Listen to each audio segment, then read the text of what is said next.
Michel Foucault.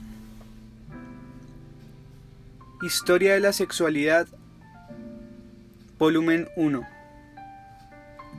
La voluntad de saber.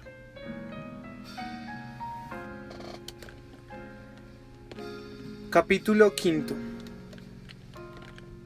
Derecho de muerte y poder sobre la vida.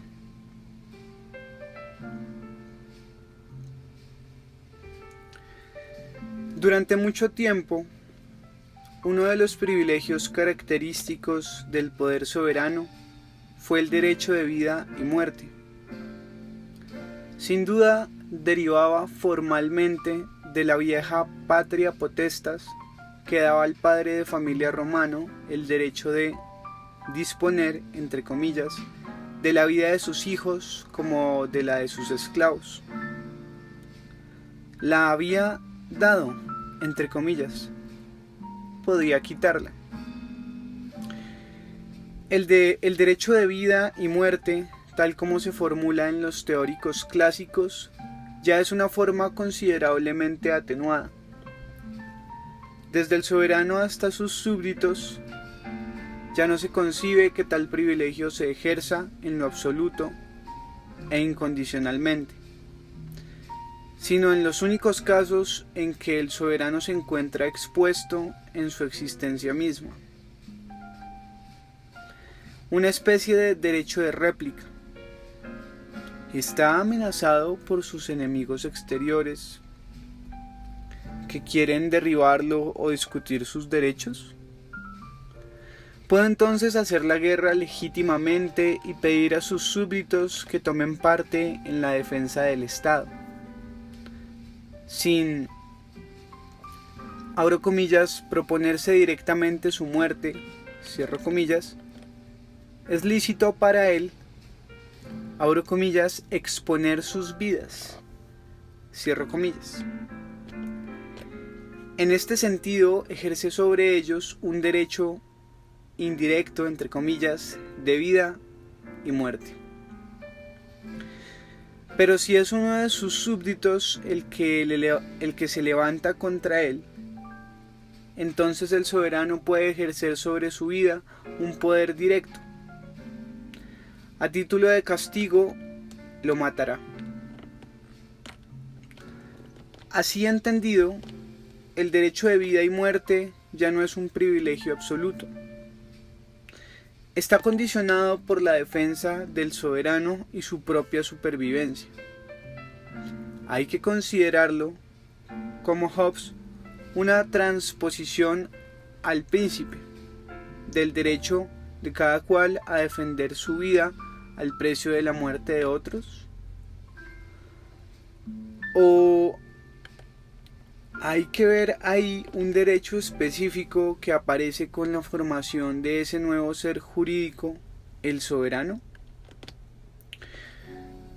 De todos modos, el derecho de vida y muerte, tanto en esa forma moderna, relativa y limitada, como en su antigua forma absoluta, es un derecho disimétrico. El soberano no ejerce su derecho sobre la vida, sino poniendo en acción su derecho de matar, o reteniéndolo. No indica su poder sobre la vida, sino en virtud de la muerte que puede exigir.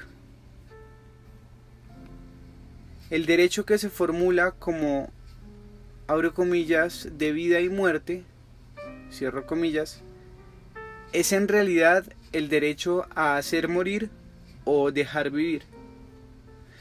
Después de todo, era simbolizado por la espada. Y quizá haya que referir esa forma jurídica a un tipo histórico de sociedad en donde el poder se ejercía esencialmente como instancia de deducción, mecanismo de sustracción, derecho de apropiarse de una parte de sus riquezas, extorsión de productos, de bienes, de servicios, de trabajo y de sangre, impuesto a los súbditos. El poder era ante todo derecho de captación. de captación de las cosas, del tiempo, los cuerpos y finalmente la vida. Culminaba en el privilegio de apoderarse de ésta para suprimirla. Ahora bien, el Occidente conoció desde la Edad Clásica una profundísima transformación de esos mecanismos de poder. Las deducciones, entre comillas, ya no son la forma mayor, sino solo una pieza, entre otras, que poseen funciones de incitación, de reforzamiento, de control, de vigilancia, de aumento y organización de las fuerzas que somete. Un poder destinado a producir fuerzas, a hacerlas crecer y ordenarlas más que a obstaculizarlas, doblegarlas o destruirlas. A partir de entonces, el derecho de muerte tendió a desplazarse, o al menos a apoyarse en las exigencias de un poder que administra la vida, y a conformarse a lo que reclaman dichas exigencias. Esa muerte, que se fundaba en el derecho del soberano a defenderse o a exigir ser defendido, apareció como el simple en vez del derecho que posee el cuerpo social de asegurar su vida, mantenerla y desarrollarla. Sin embargo, nunca las guerras fueron tan sangrientas como a partir del siglo XIX incluso salvando las distancias, nunca hasta entonces los regímenes habían practicado sobre sus propias poblaciones holocaustos semejantes. Pero ese formidable poder de muerte, y esto quizás sea lo que le da una parte de su fuerza y del cinismo con el que ha llevado tan lejos sus propios límites, parece ahora como el complemento de un poder que se ejerce positivamente sobre la vida,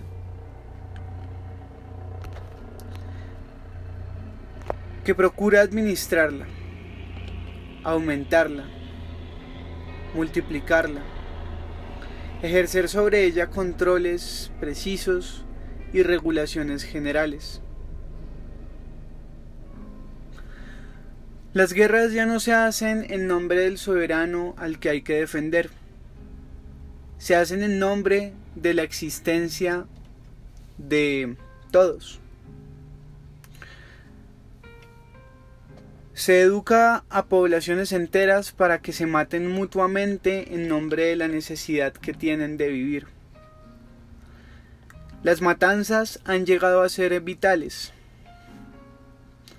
Fue en tanto que gerentes de la vida y la supervivencia, de los cuerpos y la raza, como tantos regímenes pudieron hacer tantas guerras, haciendo matar a tantos hombres.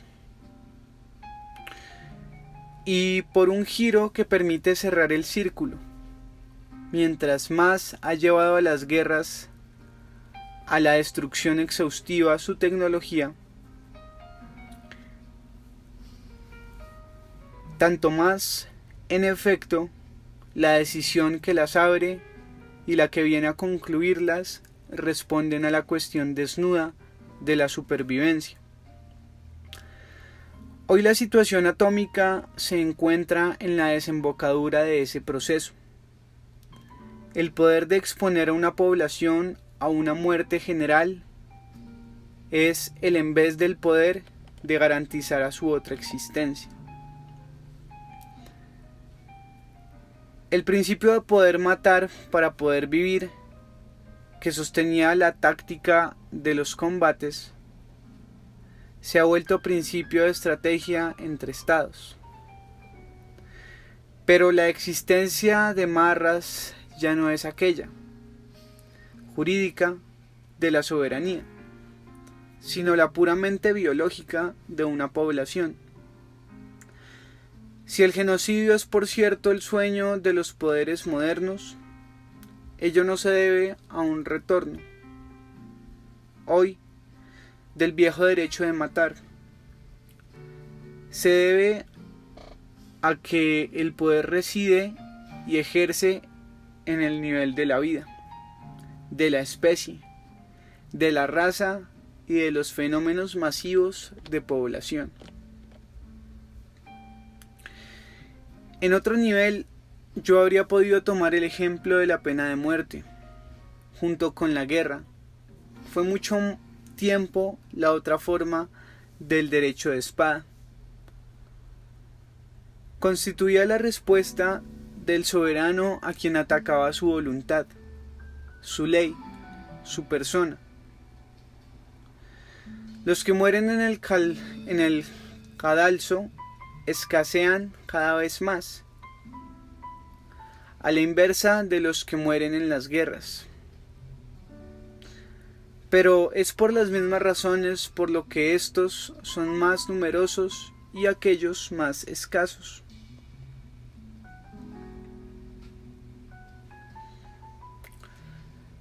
Desde que el poder asumió como función administrar la vida, no fue el nacimiento de sentimientos humanitarios lo que hizo cada vez más difícil la aplicación de la pena de muerte, sino la razón de ser del poder y la lógica de su ejercicio.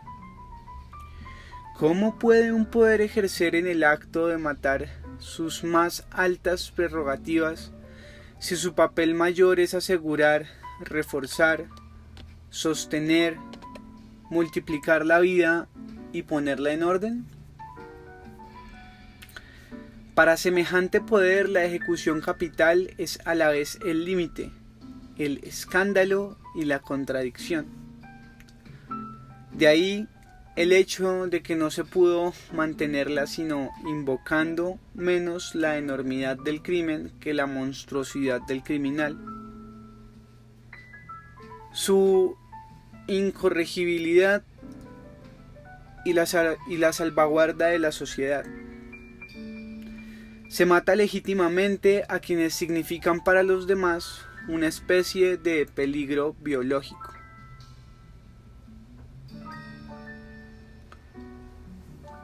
Podría decirse que el viejo derecho de hacer morir o dejar vivir fue reemplazado por el poder de hacer vivir o de rechazar hacia la muerte.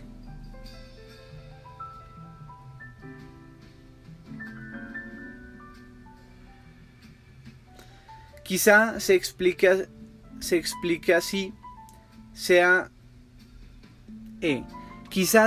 así esa descalificación de la muerte señalada por la reciente caída en desuso de los rituales que la acompañaban. El cuidado puesto en esquivar la muerte está ligado menos a una nueva angustia que la tornaría insoportable para nuestras sociedades, que al hecho de que los procedimientos de poder no han dejado de apartarse de ella. En el paso de un mundo a otro, la muerte era el relevo de una soberanía terrestre por otra. Singularmente más poderosa. El fasto que la rodeaba era signo de carácter político de la ceremonia. Ahora es en la vida y a lo largo de su desarrollo donde el poder establece su fuerza. La muerte es su límite, el momento que no puede apresar. Se torna el punto más secreto de la existencia, el más privado, entre comillas.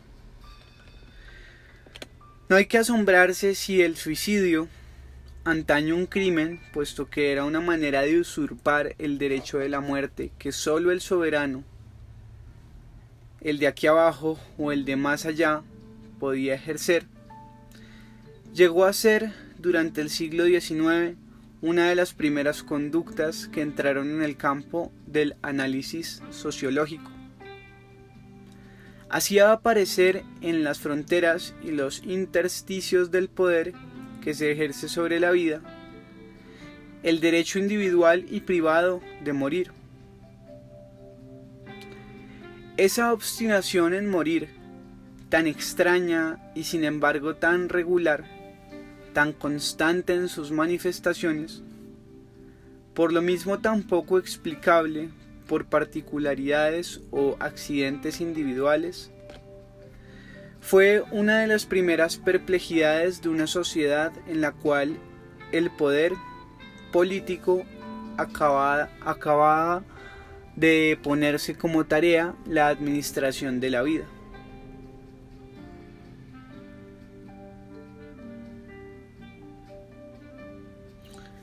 Concretamente, ese poder sobre la vida se desarrolló desde el siglo XVII en dos formas principales. No son antitéticas, más bien constituyen dos polos de desarrollo enlazados por todo un haz intermedio de relaciones. Uno de los polos, al parecer el primero en formarse, fue centrado en el cuerpo como máquina, su educación, el aumento de sus aptitudes, el arrancamiento de sus fuerzas, el crecimiento paralelo de su utilidad y su docilidad, su integración en sistemas de control eficaces y económicos. Todo ello quedó asegurado por procedimientos de poder característicos de las disciplinas anatomopolítica del cuerpo humano.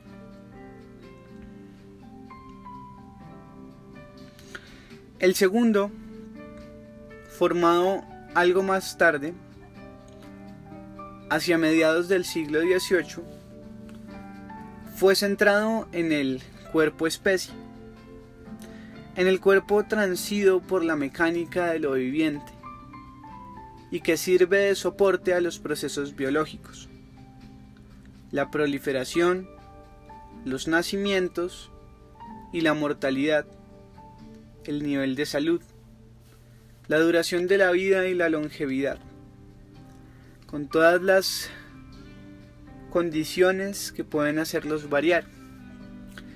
Todos esos problemas los toma a su cargo una serie de intervenciones y controles reguladores, una biopolítica de la población. Las disciplinas del cuerpo y las regulaciones de la población constituyen los dos polos alrededor de los cuales se desarrolló la organización del poder sobre la vida. El establecimiento durante la Edad Clásica de esa gran tecnología de doble faz, anatómica y biológica, individualizante y especificante, vuelta hacia las relaciones del cuerpo y atenta a los procesos de la vida, caracteriza un poder cuya más alta función no es ya matar, sino invadir la vida enteramente. La vieja potencia de la muerte, en la cual se simbolizaba el poder soberano, se halla ahora cuidadosamente recubierta por la administración de los cuerpos y la gestión calculadora de la vida. Desarrollo rápido durante la Edad Clásica de diversas disciplinas, escuelas, colegios, cuarteles, talleres. Aparición también en el campo de las prácticas políticas y las observaciones económicas, de los problemas de natalidad, longevidad, salud pública, vivienda, migración, explosión, pues de técnicas diversas y numerosas para obtener la sujeción de los cuerpos y el control de las poblaciones. Se inicia así la era de un, abro comillas, biopoder, cierro comillas. Las dos direcciones en las cuales se desarrolla todavía aparecían netamente separadas en el siglo XVIII. En la vertiente de la disciplina figuraban instituciones como el ejército y la escuela. Reflexiones sobre la táctica, el aprendizaje, la educación, el orden de las sociedades, van desde los análisis propiamente militares del mariscal de Saxe hasta los sueños políticos de Guibert o de Servan. En la vertiente de las regulaciones de la población figura la demografía, la estimación de la relación entre recursos y habitantes, los cuadros de las riquezas y su circulación, de las vidas y su probable duración, los trabajos de Quesnay, Moeau, Sussmilch. La filosofía de los ideólogos, entre comillas, como teoría de la idea del signo, de la génesis individual de las sensaciones, pero también de la composición social de los intereses. La ideología como doctrina del aprendizaje, pero también del contrato y la formación regulada del cuerpo social. Constituye sin duda el discurso abstracto en el que se buscó coordinar ambas técnicas de poder para construir su teoría general. En realidad, su articulación no se realizará en el nivel de un discurso especulativo, sino en la forma de arreglos concretos que constituirán la gran tecnología del poder en el siglo XIX. El dispositivo de sexualidad es uno de ellos y de los más importantes. Ese biopoder fue, a no dudarlo, un elemento indispensable en el desarrollo del capitalismo. Este no pudo afirmarse sino al precio de la inserción controlada de los cuerpos en el aparato de producción y mediante un ajuste de los fenómenos de población a los procesos económicos. Pero exigió más. Necesitó el crecimiento de unos y otros, su reforzamiento al mismo tiempo que su utilizabilidad y docilidad. Requirió métodos de poder capaces de aumentar las fuerzas, las aptitudes y la vida en general, sin por ello tornarlas más difíciles de dominar. Si el desarrollo de los grandes aparatos de Estado, como instituciones de poder, aseguraron el mantenimiento de las relaciones de producción, los rudimentos de anátomo y biopolítica, inventados en el siglo XVIII como técnicas de poder presentes en todos los niveles del cuerpo social y utilizadas por instituciones muy diversas, la familia, el ejército, la escuela, la policía, la medicina individual o la administración de colectividades, actuaron en el terreno de los procesos económicos, de su desarrollo, de las fuerzas involucradas en ellos y que los sostienen.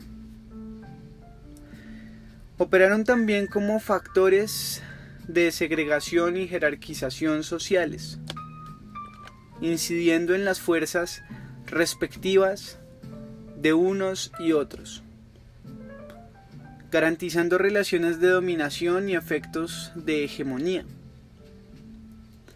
El ajuste entre la acumulación de los hombres y la del capital, la articulación entre el crecimiento de los grupos humanos y la expansión de las fuerzas productivas y la repartición diferencial de la ganancia.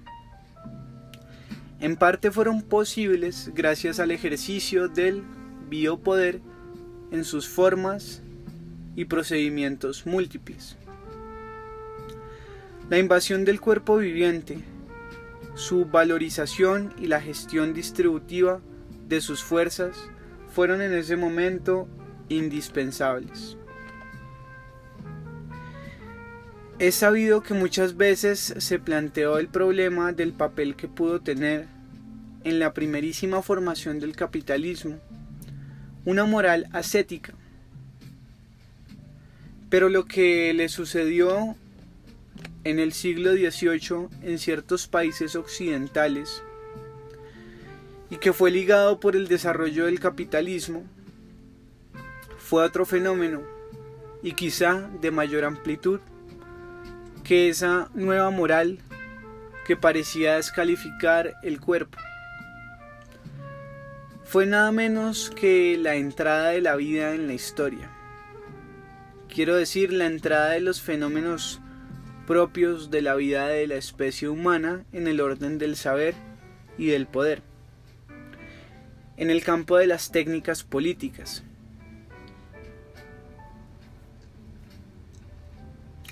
No se trata de pretender que en ese momento se produjo el primer contacto de la vida con la historia. Al contrario, la presión de lo biológico sobre lo histórico durante milenios fue extremadamente fuerte. La epidemia y el hambre constituían las dos grandes formas dramáticas de esa relación que permanecía así colocada bajo el signo de la muerte. Por un proceso circular,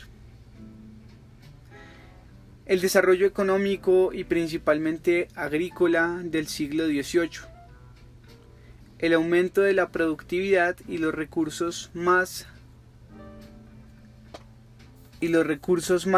rápido aún que el crecimiento demográfico al que favorecía, permitieron que se aflojaran un poco esas amenazas profundas. La era de los grandes estragos del hambre y la peste, salvo algunas resurgencias, se cerró antes de la Revolución Francesa. La muerte dejó o comenzó a dejar de hostigar directamente a la vida.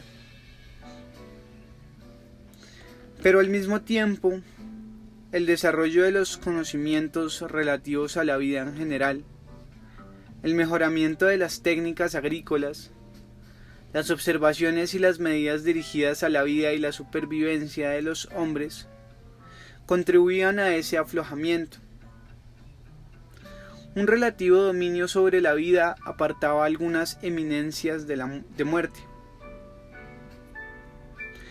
En el espacio de juego así adquirido, los procedimientos de poder y saber, organizándolo y ampliándolo, toman en cuenta los procesos de la vida y emprenden la tarea de controlarlos y modificarlos. El hombre occidental aprende poco a poco en qué consiste ser una especie viviente en un mundo viviente. Tener un cuerpo, condiciones de existencia, probabilidades de vida, salud individual o colectiva, fuerzas que es posible modificar y un espacio donde repartirlas de manera óptima. Por primera vez en la historia, sin duda, lo biológico se refleja en lo político. El hecho de vivir ya no es un basamento inaccesible que solo emerge de tiempo en tiempo, en el azar de la muerte y su fatalidad. Pasa en parte al campo de control del saber y de la intervención del poder.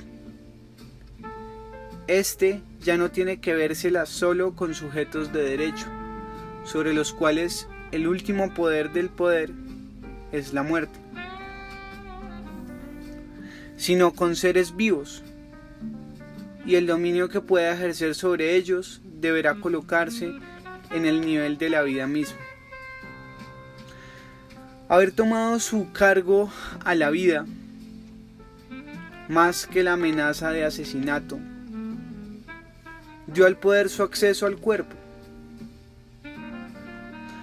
Si se puede denominar biohistoria, entre comillas, a las presiones mediante las cuales los movimientos de la vida y los procesos de la historia se interfieren mutuamente, habría que hablar de biopolítica, entre comillas, para designar lo que hace entrar a la vida y sus mecanismos en el dominio de los cálculos explícitos y convierte al poder saber en un agente de transformación de la vida humana. Esto no significa que la vida haya sido exhaustivamente integrada a técnicas que la dominen o administren. Escapa de ellas sin cesar.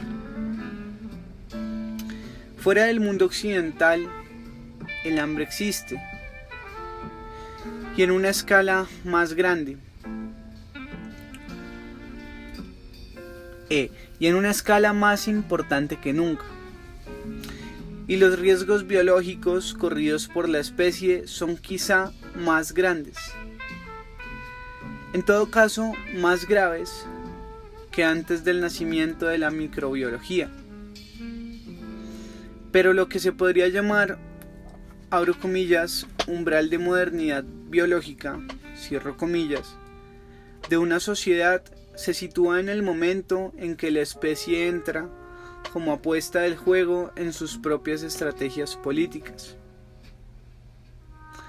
Durante milenios, el hombre siguió siendo lo que era para Aristóteles, un animal viviente y además capaz de una existencia política. El hombre moderno es un animal en cuya política está puesta en entredicho su vida de ser viviente.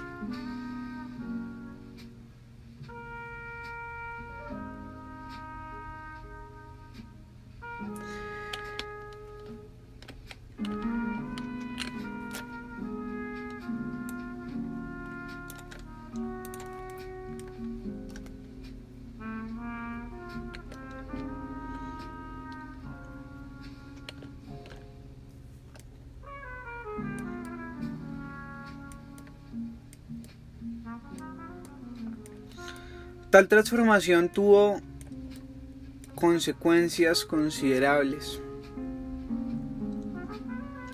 Es inútil insistir aquí en la ruptura que se produjo entonces en el régimen del discurso científico.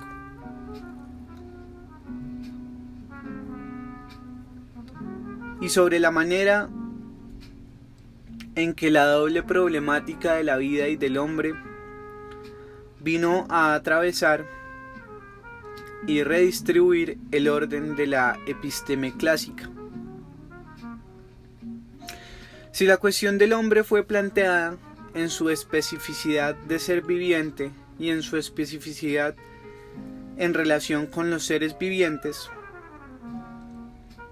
debe buscarse la razón en el nuevo modo de relación entre la historia y la vida. En esa doble posición de la vida que la pone en el exterior de la historia como su entorno biológico y, a la vez, en el interior de la historia humana, en el interior de la historicidad humana, penetrada por sus técnicas de saber y de poder. Es igualmente inútil insistir sobre la proliferación de las tecnologías políticas, que a partir de allí van a invadir el cuerpo, la salud, las maneras de alimentarse y alojarse, las condiciones de vida, el espacio entero de la existencia.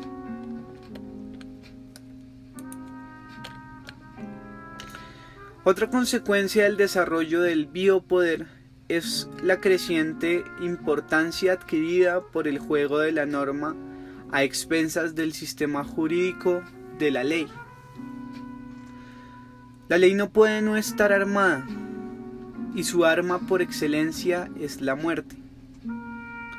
A quienes la transgreden responde, al menos a título de último recurso, con esa amenaza absoluta. La ley se refiere siempre a la espada, pero un poder tiene como tarea tomar la vida a su cargo, pero un poder que tiene como tarea tomar la vida a su cargo necesita mecanismos continuos, reguladores y correctivos. Ya no se trata de hacer jugar la muerte en el campo de la soberanía, sino de distribuir lo viviente en un dominio de valor y de utilidad. Un poder semejante debe calificar, medir, apreciar y jerarquizar, más que manifestarse en su brillo asesino.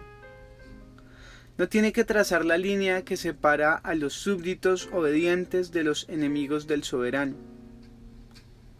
Realiza distribuciones en torno a la norma. No quiero decir que la ley se borre ni que las instituciones de justicia tiendan a desaparecer, sino que la ley funciona siempre más como una norma y que la institución judicial se integra cada vez más en un continuum de aparatos médicos, administrativos, etc., cuyas funciones son sobre todo reguladoras.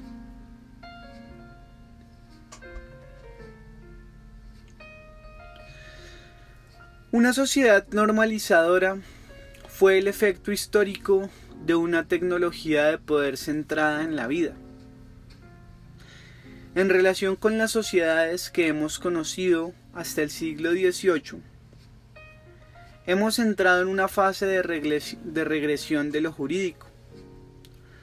Las constituciones escritas en el mundo entero a partir de la Revolución Francesa, los códigos redactados y modificados, toda una actividad legislativa permanente y ruidosa no deben engañarnos. Son las formas que tornan aceptable un poder esencialmente normalizador.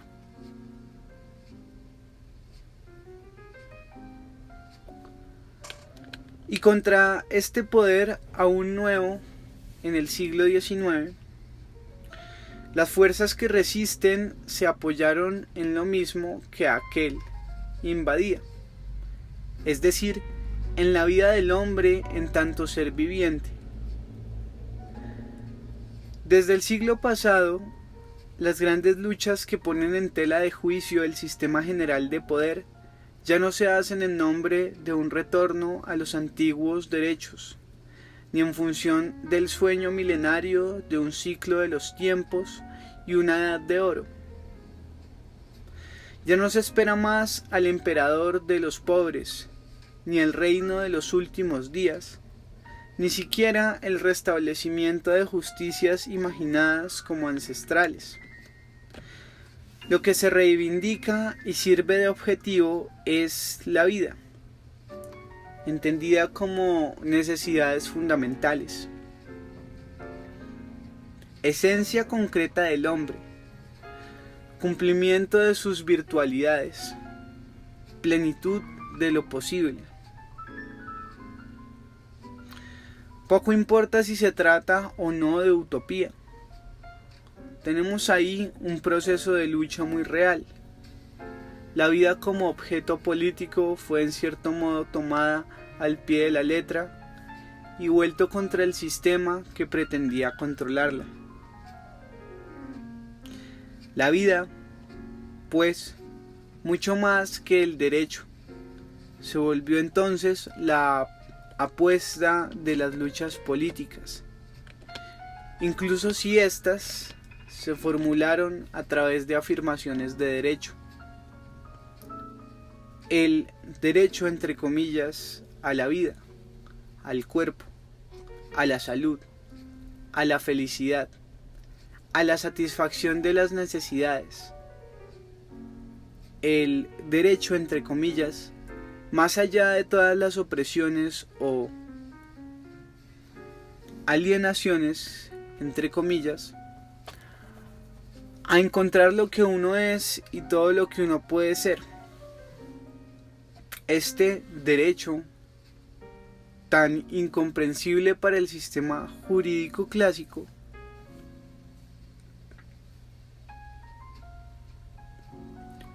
fue la réplica política a todos los nuevos procedimientos de poder que, por su parte, tampoco dependen del derecho tradicional de la soberanía.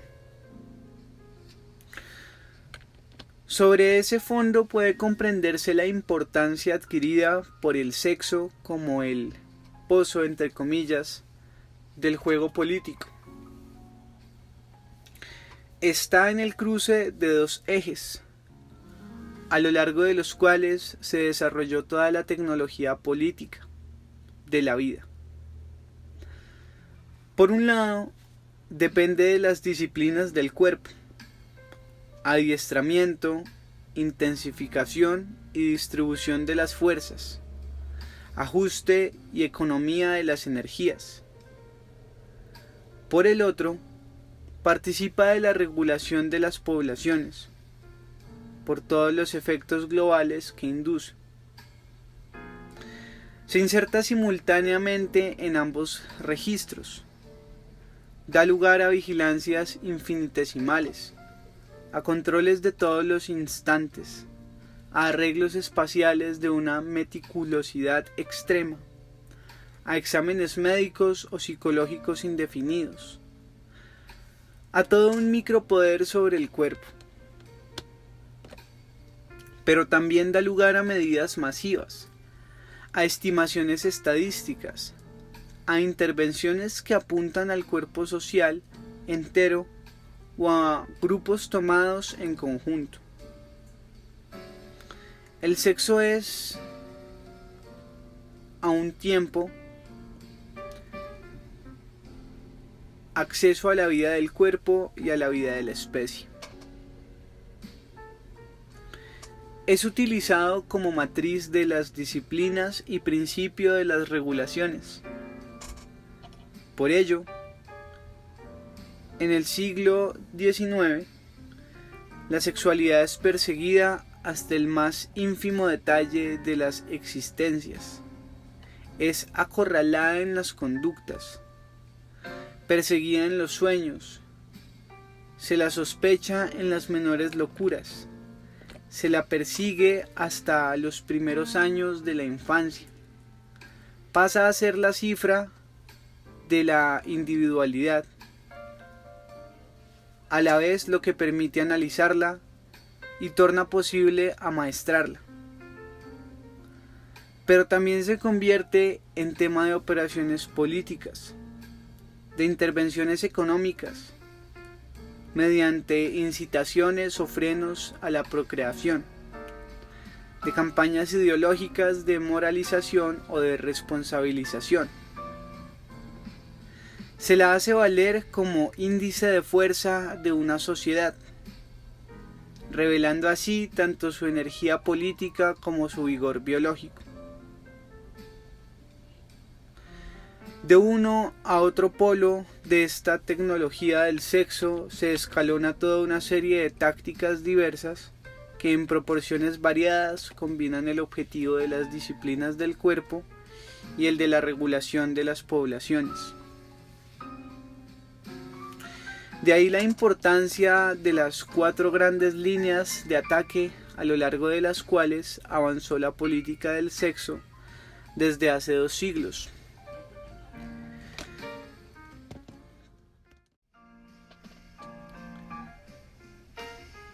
Cada una fue una manera de componer las técnicas disciplinarias con los procedimientos reguladores. Las 2 primeras se apoyaron en exigencias de regulación, en toda una temática de la especie, de la descendencia, de la salud colectiva, para obtener efectos en el campo de la disciplina. La sexualización del niño se llevó a cabo con la forma de una campaña por la salud de la raza. La sexualidad precoz, desde el siglo XVIII hasta fines del XIX, fue presentada como una amenaza epidémica capaz de comprometer no solo la futura salud de los adultos, sino también el porvenir de la sociedad y de la especie entera.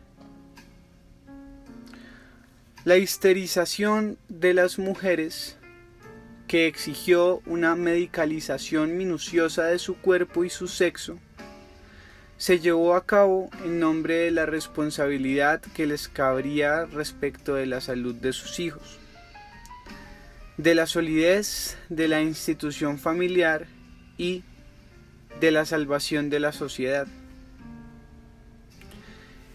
En cuanto al control de los nacimientos y la psiquiatrización de las perversiones, actuó la relación inversa.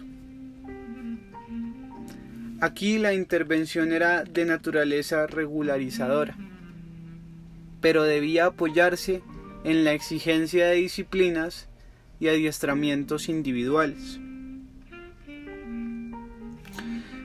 De una manera general, en la unión del cuerpo, entre comillas, y la población, entre comillas, el sexo se convirtió en el blanco central para un poder organizado alrededor de la administración de la vida y no de la amenaza de muerte.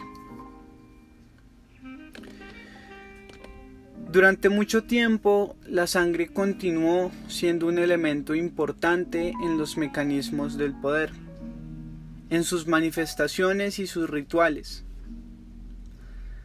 Para una sociedad en que eran preponderantes los sistemas de alianza, la forma política del soberano, la diferenciación en órdenes y castas, el valor de los linajes, para una sociedad donde el hambre, las epidemias y las violencias hacían inminente la muerte, la sangre constituía uno de los valores esenciales.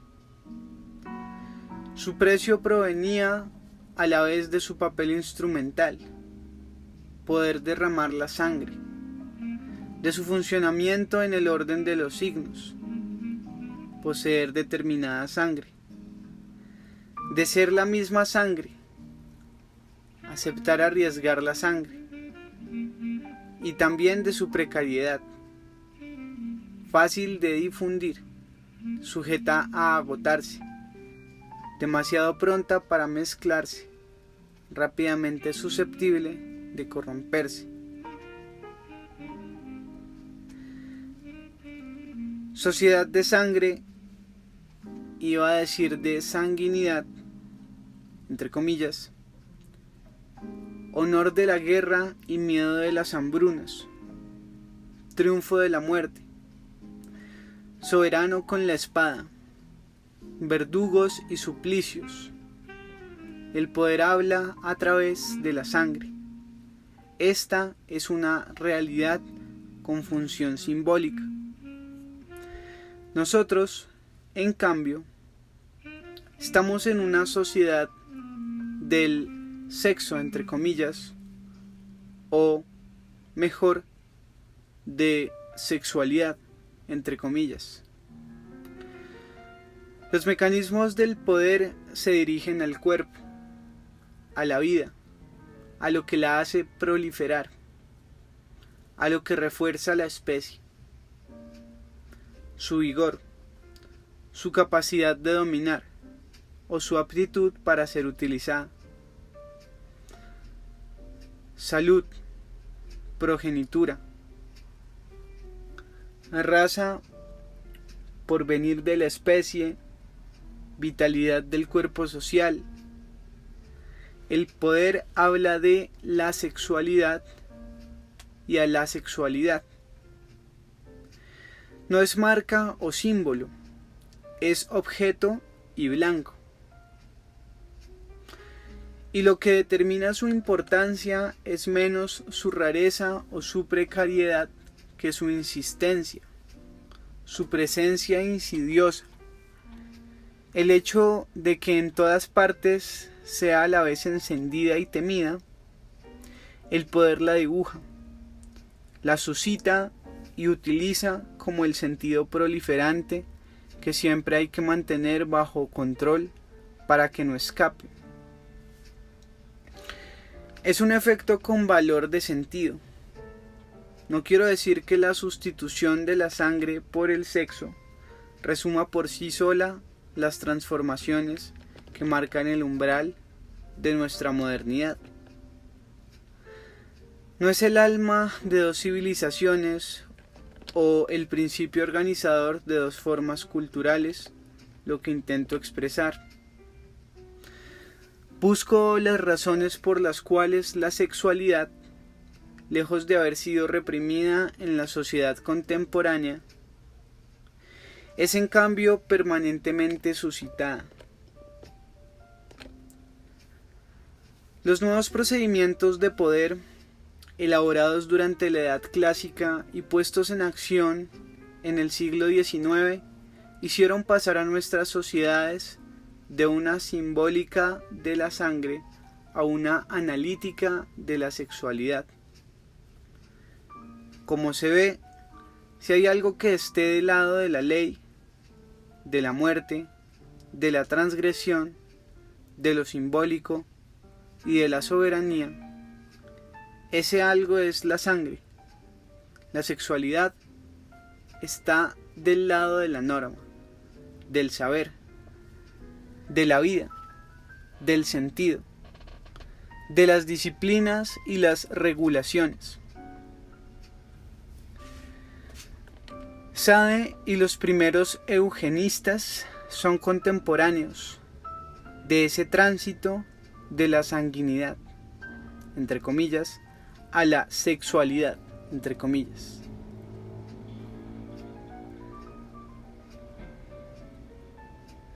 Pero mientras los primeros sueños de perfeccionamiento de la especie llevan todo el problema de la sangre a una gestión del sexo muy coercitiva, arte de determinar los buenos matrimonios, de provocar las fecundidades deseadas, de asegurar la salud y la longevidad de los niños, mientras la nueva idea de raza tiende a borrar las particularidades aristocráticas de la sangre para no retener sino los efectos controlables del sexo, Sade sitúa el análisis exhaustivo del sexo en los mecanismos exasperados del antiguo poder de soberanía y bajo los viejos prestigios de la sangre,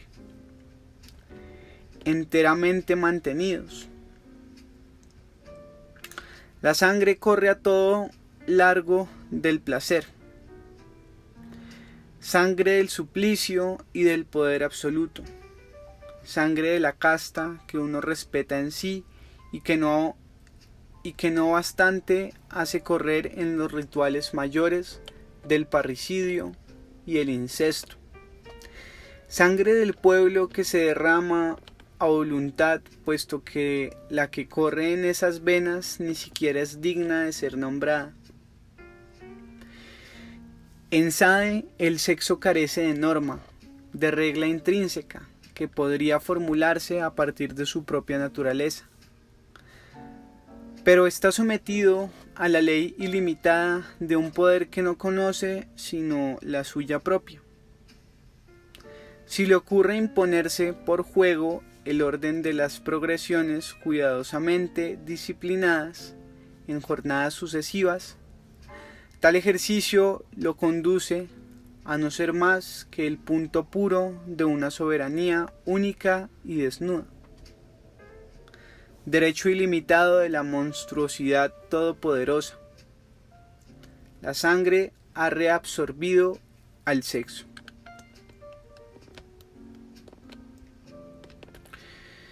En realidad, la analítica de la sexualidad y la simbólica de la sangre bien pueden depender en su principio de dos regímenes de poder muy distintos. De todos modos, no se sucedieron, como tampoco esos poderes, sin encabalgamientos, interacciones o ecos. De diferentes maneras, la preocupación por la sangre y la ley obsesionó durante casi 2 siglos la gestión de la sexualidad. 2 de esas interferencias son notables. Una a causa de su importancia histórica, la otra a causa de los problemas teóricos que plantea. Desde la segunda mitad del siglo XIX sucedió que la temática de la sangre fue llamada a vivificar y sostener con todo un espesor histórico el tipo de poder político que se ejerce a través de los dispositivos de sexualidad. El racismo se forma en este punto, el racismo en su forma moderna, estatal, biologizante. Toda una política de población, de la familia, del matrimonio, de la educación, de la jerarquización social y de la propiedad, y una larga serie de intervenciones permanentes a nivel del cuerpo. Las conductas, la salud y la vida cotidiana recibieron entonces su color y su justificación de la preocupación mítica de proteger la pureza de la sangre y llevar la raza al triunfo. El nazismo fue sin duda una combinación más ingenua y más astuta, y esto por aquello de las fantasías de la sangre con los paroxismos de un poder disciplinario. Una ordenación eugenésica de la sociedad, con lo que podía llevar consigo de extensión e intensificación a los micropoderes, socapa de una estatización ilimitada, iba acompañada por la exaltación onírica de una sangre superior. Esta implicaba el genocidio sistemático de los otros y el riesgo de exponerse a sí misma a una práctica irrisoria, mientras que el mito de la sangre se transformaba en la mayor matanza que los hombres puedan recordar por ahora. En el extremo opuesto se puede seguir, también a partir de finales del siglo XIX, el esfuerzo teórico para reinscribir la temática de la sexualidad en el sistema de la ley, del orden simbólico y de la soberanía. Es el honor político del psicoanálisis, o al menos de lo que hubo en él de más coherente, haber sospechado, y esto desde su nacimiento, es decir, desde su línea de ruptura con la neuropsiquiatría, de la degeneración, lo que podía haber de irreparablemente proliferante en esos mecanismos de poder que pretendían controlar y administrar lo cotidiano de la sexualidad. De ahí el esfuerzo freudiano por reacción sin duda contra el gran ascenso contemporáneo del racismo, para poner la ley como principio de la sexualidad. La ley de la alianza, de la consanguinidad prohibida, del Padre soberano, en suma, para convocar en torno al deseo todo el antiguo orden del poder. A eso se debe el psicoanálisis haber estado en oposición teórica y práctica con el fascismo, en cuanto a lo esencial y salvo algunas excepciones. Pero esa posición del psicoanálisis estuvo ligada a una coyuntura histórica precisa, y nada podría impedir que pensar el orden de lo sexual según la instancia de la ley, la muerte, la sangre y la soberanía, sean cuales fueren las referencias a Sade y a Bataille, sean cuales fueren las prendas de subversión, entre comillas, que se les pida. No sea en definitiva una retrovisión, entre comillas, histórica. Hay que pensar el dispositivo de sexualidad a partir de las técnicas de poder que les son contemporáneas. Se me dirá, eso es caer en un historicismo más apresurado que radical.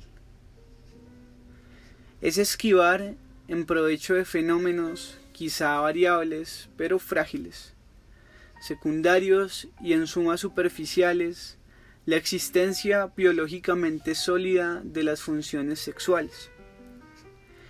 Es hablar de la sexualidad como si el sexo no existiese. Y se tendría el derecho de objetarme. Usted pretende, abro comillas, usted pretende analizar en detalle los procesos merced a los cuales han sido sexualizados el cuerpo de la mujer, la vida de los niños, los vínculos familiares y toda una amplia red de relaciones sociales. Usted quiere describir ese gran ascenso de la preocupación sexual desde el siglo XVIII y el creciente encarnizamiento que pusimos en sospechar la presencia del sexo en todas partes. Admitámoslo y supongamos que, en efecto, los mecanismos del poder fueron más empleados en suscitar e irritar la sexualidad que en reprimirla. Pero así permanece muy cercano a aquello de lo que se pensaba, sin duda, haberse separado. En el fondo usted muestra fenómenos de difusión, de anclaje, de fijación de la sexualidad. Usted intenta mostrar lo que podría denominarse la organización de zonas erógenas en el cuerpo social. Bien podría resultar que usted no haya hecho más que transponer a la escala de procesos difusos mecanismos que el psicoanálisis ha localizado con precisión al nivel del individuo. Pero usted elide aquello a partir de lo cual la sexualización pudo realizarse y que el psicoanálisis, a su vez, no ignora, o sea, el sexo. Antes de Freud, buscaban localizar la sexualidad del modo más estricto y apretado, en el sexo, sus funciones de reproducción, sus localizaciones anatómicas inmediatas. Se volvían hacia un mínimo biológico, órgano, instinto, finalidad. Pero usted está en una posición simétrica e inversa. Para usted solo quedan efectos sin soporte, ramificaciones privadas de raíz, una sexualidad sin sexo. También aquí, entonces, castración. Cierro comillas. En este punto hay que distinguir dos preguntas. Por un lado, el análisis de la sexualidad como, abro comillas, dispositivo político, cierro comillas, implica necesariamente la elisión del cuerpo, de lo anatómico, de lo biológico, de lo funcional. Creo que a esta primera pregunta se puede responder negativamente. En todo caso, el objetivo de la presente investigación es mostrar cómo los dispositivos de poder se articulan directamente en el cuerpo, en cuerpos, funciones, procesos fisiológicos, sensaciones, placeres. Lejos de que el cuerpo haya sido borrado, se trata de hacerlo aparecer en un análisis donde lo biológico y lo histórico no se sucederían, como en el evolucionismo de los antiguos sociólogos, sino que se ligarían con arreglo a una complejidad creciente conformada al desarrollo de las tecnologías modernas de poder que toman como blanco suyo la vida. Nada, pues, de una, abro comillas, historia de las mentalidades, cierro comillas, que sólo tendría en cuenta los cuerpos según el modo de percibirlos y de darles sentido y valor, sino, en cambio, una, abro comillas, historia de los cuerpos, cierro comillas, y de la manera en que se invadió lo que tienen de más material y viviente. Otra pregunta, distinta de la primera: esa materialidad a la que se alude, ¿no es acaso la del sexo y no constituye una paradoja querer hacer una historia de la sexualidad a nivel de los cuerpos sin tratar para nada del sexo? Después de todo, el poder que se ejerce a través de la sexualidad ¿no se dirige acaso específicamente a ese elemento de lo real que es el sexo, entre comillas, el sexo en general?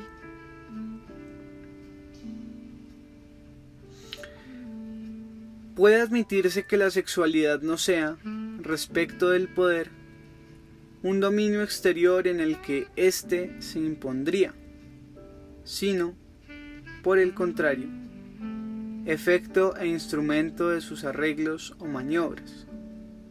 Pero, ¿el sexo no es acaso, respecto del poder, lo otro, entre comillas, mientras que es para la sexualidad el foco en torno al cual distribuye ésta sus efectos?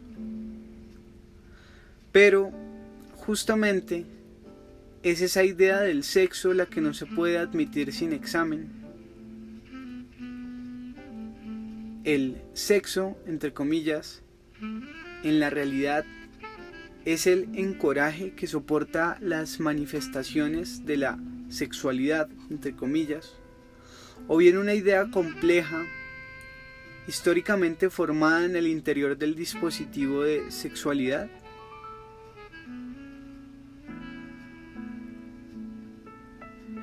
Se podría mostrar, en todo caso, cómo esa idea del sexo, entre comillas, se formó a través de las diferentes estrategias de poder y qué papel definido desempeñó en ellas. A lo largo de las líneas en que se desarrolló el dispositivo de sexualidad desde el siglo XIX, vemos elaborarse la idea de que existe algo más que los cuerpos, los órganos, las localizaciones somáticas, las funciones, los sistemas anatomofisiológicos, las sensaciones propias, los placeres, algo más y algo diferente, algo dotado de propiedades intrínsecas y leyes propias, el sexo, entre comillas. Así, en el proceso de histerización de la mujer, el sexo, entre comillas, fue definido de tres maneras: como lo que es común al hombre y la mujer, o como lo que pertenece por excelencia al hombre y falta por lo tanto a la mujer, pero también como lo que constituye por sí solo el cuerpo de la mujer, orientándolo por entero a las funciones de reproducción y perturbándolo sin cesar en virtud de los efectos de esas mismas funciones. En esta estrategia, la historia es interpretada como el juego del sexo, en tanto que es lo uno entre comillas y lo otro entre comillas. Todo y parte, principio y carencia. En la sexualización de la infancia se elabora la idea de un sexo presente anatómicamente y ausente fisiológicamente. Presente también si se considera su actividad y deficiente si se atiende a su finalidad reproductora, o asimismo actual en sus manifestaciones, pero escondido en sus efectos, que sólo más tarde aparecerán en su gravedad patológica. Y en el adulto, si el sexo del niño sigue presente, lo hace en la forma de una causalidad secreta que tiende a anular el sexo del adulto. Fue uno de los dogmas de la medicina de los siglos XVIII y XIX suponer que la precocidad del sexo provoca luego esterilidad, impotencia, frigidez, incapacidad de experimentar placer, anestesia de los sentidos. Al sexualizar la infancia se constituyó la idea de un sexo marcado por el juego esencial de la presencia y la ausencia, de lo oculto y lo manifiesto.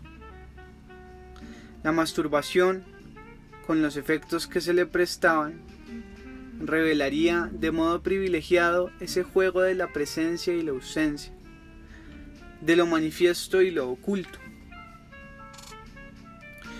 En la psiquiatrización de las perversiones, el sexo fue referido a funciones biológicas y a un aparato anatomorfofisiológico que le da su sentido, entre comillas, es decir, su finalidad, pero también fue referido a un instinto que, a través de su propio desarrollo y según los objetos a los que puede apegarse, torna posible la aparición de conductas perversas e inteligible su génesis.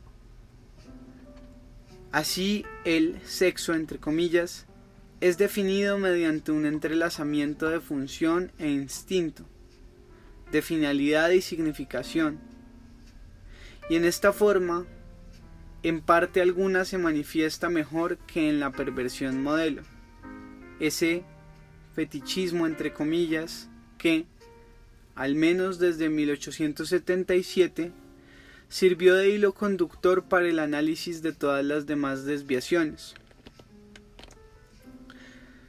pues en él se leía claramente la fijación del instinto a un objeto con arreglo a la manera de la adherencia histórica y de la inadecuación biológica.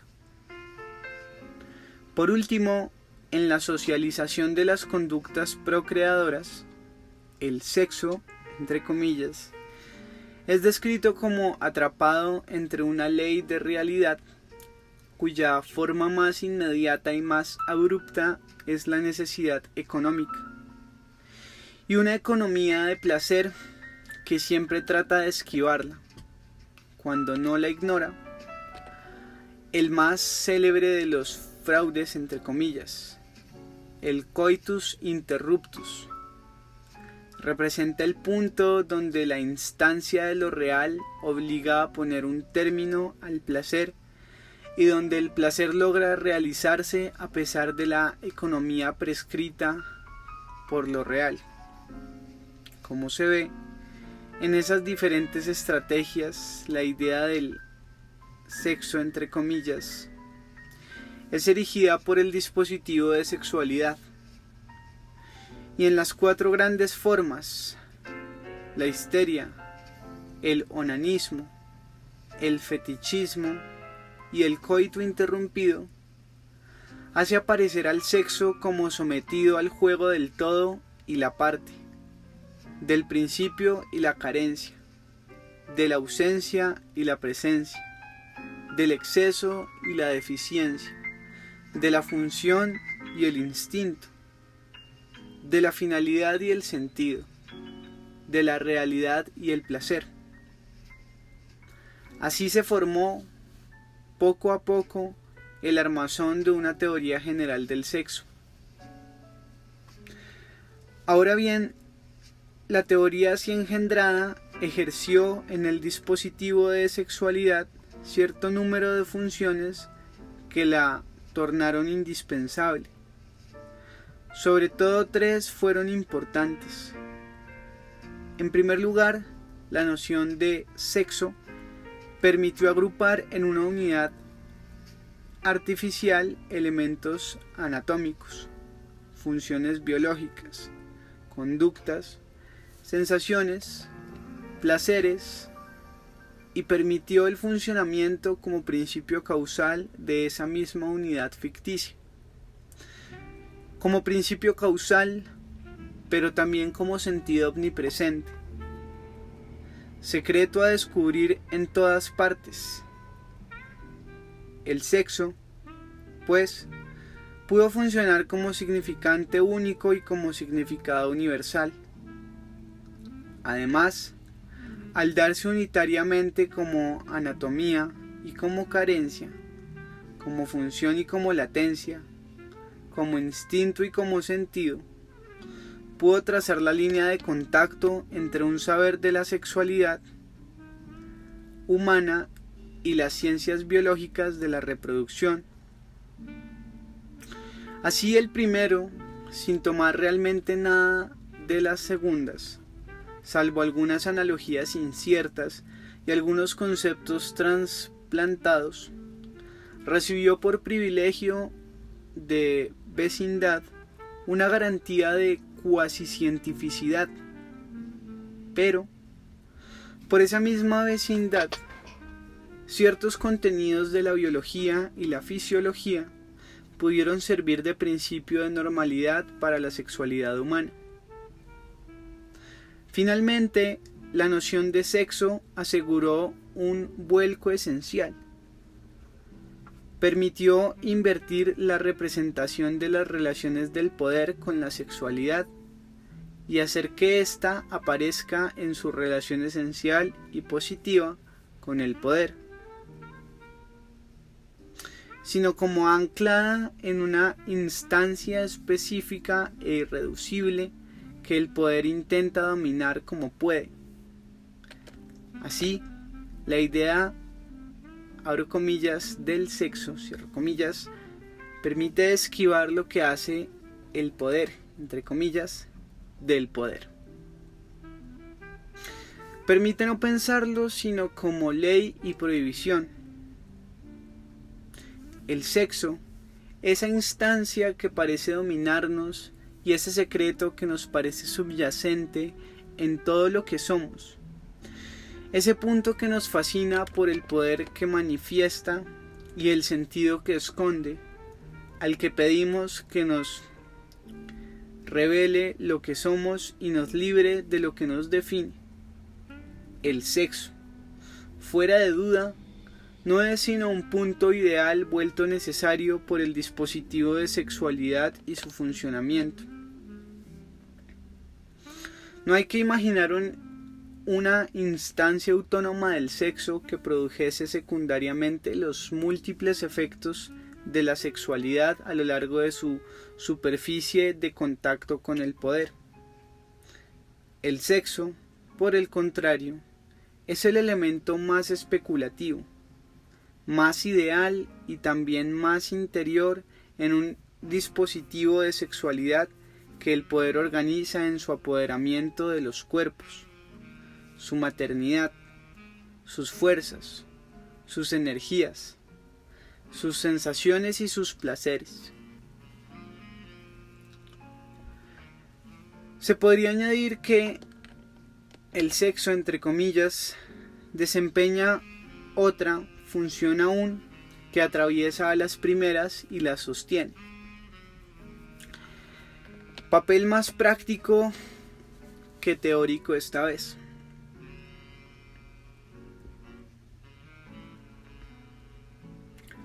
En efecto, es por el sexo, punto imaginario fijado por el dispositivo de sexualidad, por lo que cada cual debe pasar para acceder a su propia inteligibilidad,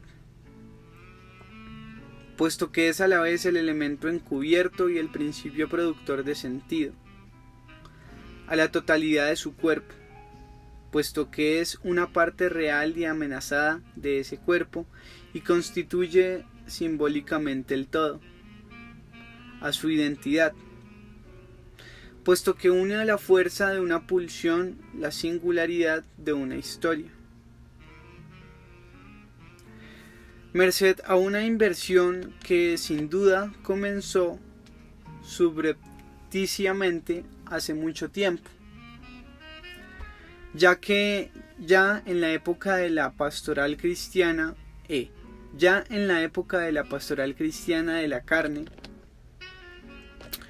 hemos llegado ahora a pedir nuestra inteligibilidad a lo que durante tantos siglos fue considerado locura, la plenitud de nuestro cuerpo a lo que mucho tiempo fue su estigma y su herida, nuestra identidad a lo que se percibía como oscuro empuje sin nombre.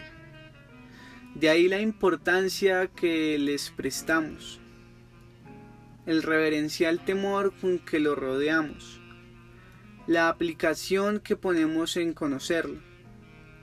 De ahí el hecho de que, a escala de los siglos, haya llegado a ser más importante que nuestra alma, más importante que nuestra vida.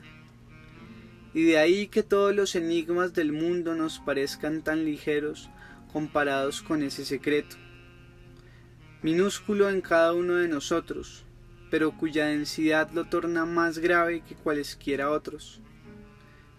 El pacto fáustico cuya tentación inscribió en nosotros el dispositivo de sexualidad es, de ahora en adelante, intercambiar la vida toda entera contra el sexo mismo, contra la verdad y soberanía del sexo. El sexo bien vale la muerte. Es en este sentido estrictamente histórico, como hoy el sexo está atravesado por el instinto de muerte.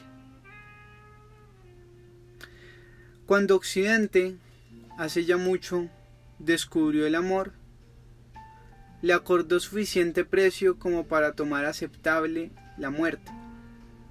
Hoy, el sexo pretende esa equivalencia, la más elevada de todas. Y mientras que el dispositivo de sexualidad permite a las técnicas de poder la invasión de la vida, el punto ficticio del sexo, establecido por el mismo dispositivo, ejerce sobre todos bastante fascinación como para que aceptemos oír cómo gruñe allí la muerte.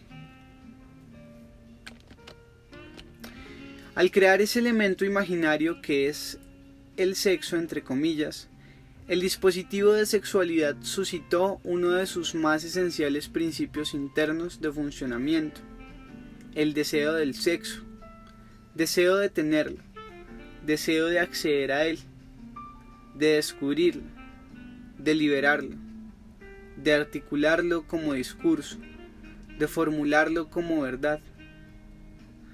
Constituyó al sexo, entre comillas, mismo como deseable. Y esa deseabilidad del sexo nos fija a cada uno de nosotros a la orden de conocerlo, de sacar a la luz su ley y su poder. Esa deseabilidad nos hace creer que afirmamos contra todo poder los derechos de nuestro sexo, cuando que en realidad nos ata al dispositivo de sexualidad que ha hecho subir desde el fondo de nosotros mismos, como un espejismo en el que creemos reconocernos, el brillo negro del sexo. Abro comillas.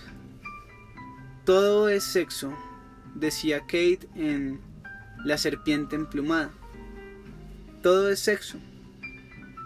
Qué bello puede ser el sexo cuando el hombre lo conserva poderoso y sagrado, cuando llena el mundo. Es como el sol que te inunda, te penetra con su luz. Cierro comillas. Por lo tanto, no hay que referir a la instancia del sexo una historia de la sexualidad, sino que mostrar cómo el sexo, entre comillas, se encuentra bajo la dependencia histórica de la sexualidad. No hay que poner el sexo del lado de lo real y la sexualidad del lado de las ideas confusas y las ilusiones. La sexualidad es una figura histórica muy real y ella misma suscitó, como elemento especulativo requerido por su funcionamiento, la noción de sexo. No hay que creer que diciendo que sí al sexo se diga que no al poder. Se sigue, por el contrario, el hilo del dispositivo general de sexualidad. Si mediante una inversión táctica de los diversos mecanismos de la sexualidad se quiere hacer valer contra el poder, los cuerpos, los placeres, los saberes en su multiplicidad y posibilidad de resistencia, conviene liberarse primero de la instancia del sexo. Contra el dispositivo de sexualidad, el punto de apoyo del contraataque no debe ser el sexo deseo, sino los cuerpos y los placeres. Abro comillas. Hubo tanta acción en el pasado, decía D.H. Lawrence, particularmente acción sexual, una tan monótona y cansadora repetición sin ningún desarrollo paralelo en el pensamiento y la comprensión. Actualmente, nuestra tarea es comprender la sexualidad. Hoy, la comprensión plenamente consciente del instinto sexual importa más que el acto sexual. Cierro comillas. Quizá algún día la gente se asombrará, no se comprenderá que una civilización tan decaída, que una civilización tan dedicada a desarrollar inmensos aparatos de producción y de destrucción haya encontrado el tiempo y la infinita paciencia para interrogarse con tanta ansiedad respecto al sexo. Quizá se sonreirá, recordando que esos hombres que nosotros habremos sido creían que en el dominio sexual residía una verdad al menos tan valiosa como la que ya habían pedido a la tierra, a las estrellas y a las formas puras de su pensamiento. La gente se sorprenderá del encarnizamiento que pusimos en fingir arrancar de su noche una sexualidad que todo, nuestros discursos, nuestros hábitos, nuestras instituciones, nuestros reglamentos, nuestros saberes, producía a plena luz y reactivaba con estrépito. Y el futuro se preguntará por qué quisimos tanto derogar la ley del silencio en lo que era la más ruidosa de nuestras preocupaciones. Retrospectivamente, el ruido podrá parecer desmesurado, pero aún más extraña nuestra obstinación en no descifrar en él más que la negativa a hablar y la consigna de callar. Se interrogará sobre lo que pudo volvernos tan presuntuosos. Se buscará por qué nos atribuimos el mérito de haber sido los primeros en acordar al sexo, contra toda una moral milenaria, esa importancia que decimos le corresponde y cómo pudimos glorificarnos de habernos liberado, a fines del siglo XX, de un tiempo de larga y dura represión, el de un ascetismo cristiano prolongado, modificado, avariciosa y minuciosamente utilizado por los imperativos de la economía burguesa. Y allí donde nosotros vemos hoy la historia de una censura difícilmente vencida, se reconocerá más bien el largo ascenso, a través de los siglos, de un dispositivo complejo para hacer hablar del sexo, para afincar en él nuestra atención y cuidado, para hacernos creer en la soberanía y su ley cuando en realidad estamos trabajados por los mecanismos de poder de la sexualidad.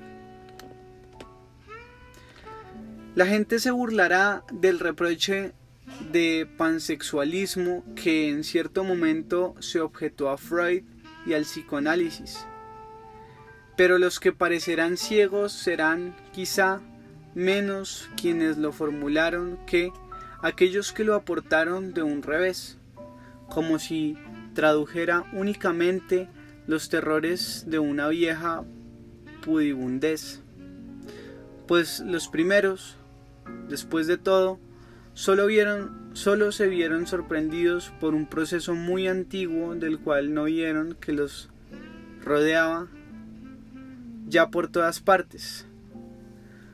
Atribuyeron nada más al genio malo de Freud lo que había sido preparado desde antaño.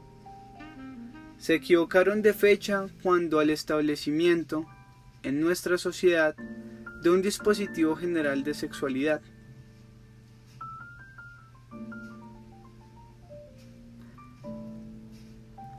Pero los segundos, por su parte, se equivocaron sobre la naturaleza del proceso.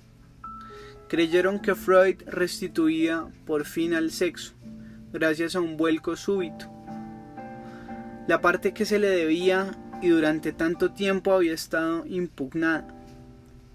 No vieron que el genio bueno de Freud lo colocó en uno de los puntos decisivos señalados desde el siglo XVIII por las estrategias de saber y de poder, que así él reactiva con admirable eficacia, digna de los más grandes religiosos y directores de conciencia de la época clásica.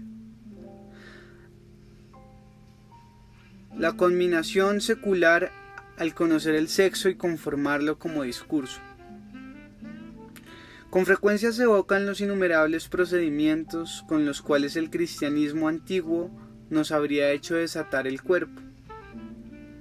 Pero pensemos un poco en todas esas astucias con las cuales, desde hace varios siglos, se nos ha hecho amar el sexo, con las cuales se nos tornó deseable conocerlo y valioso todo lo que de él se dice, con las cuales, también, se nos incitó a desplegar todas nuestras habilidades para sorprenderlo, y se nos impuso el deber de extraer la verdad, con las cuales se nos culpabilizó por haberlo ignorado tanto tiempo. Ellas son las que hoy merecerían causar asombro, y debemos pensar que quizás un día, en otra economía de los cuerpos y los placeres, ya no se comprenderá cómo las astucias de la sexualidad y del poder que sostiene su dispositivo lograron someternos a esta austera monarquía del sexo, hasta el punto de destinarnos a la tarea indefinida de forzar su secreto y arrancar a esa sombra las confesiones más verdaderas. Ironía del dispositivo. Nos hace creer que en ello reside nuestra liberación, entre comillas.